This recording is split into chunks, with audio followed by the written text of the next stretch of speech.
ng bayan, maasahan anumang panahon.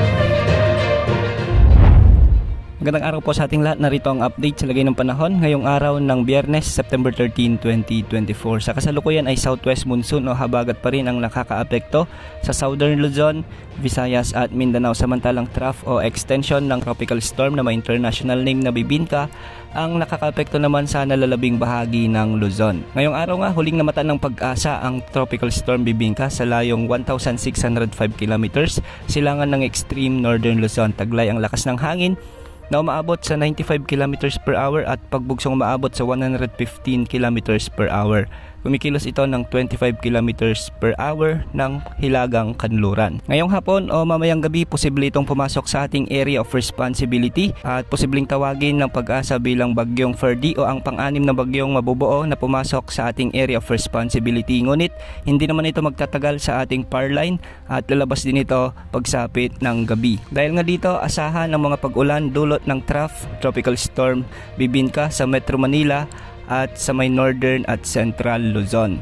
Ang mga lugar na ito ay makakaranas ng mga maulap na kalangitan na may mga kalat-kalat na pag-ulan at pagkidlat, pagkulog. Kaya posible mga biglang pagbaha at pagguho ng lupa. At dahil nga sa malawak na kaulap ang sakop ng bagyo, asahan na hihilain nito o ma-enhance nito ang southwest monsoon o habagat na siyang magpapaulan naman sa bahagi ng Mimaropa, Western Visayas at Negros Occidental.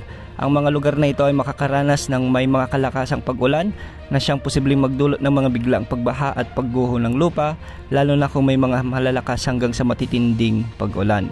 Samantala sa bahagi naman ng Bicol Region, southern portion ng Quezon Province, Batangas at ang nalalabing bahagi ng Visayas ay asahan naman ang bahagyang maulap na kalangitan na may mga kalat-kalat na pag-ulan o malawakang pag-ulan sa bahagi ng mga lugar na ito. Posible ang pag-iral ng mga biglang pagbaha at pagguho ng lupa, lalo na kung may mga katamtaman hanggang sa malalakas na pag-ulan.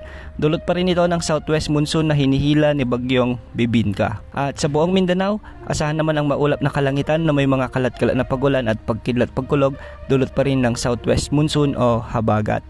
Posible rin ang mga pagbaha at pagguho ng lupa kung may mga malalakas na pag-ulan. Sa paglayo ni bagyong Bibinka sa mga susunod na araw, asahan naman na may panibagong potensyal na sama ng panahon muli ang mabubuo sa loob ng ating area of responsibility.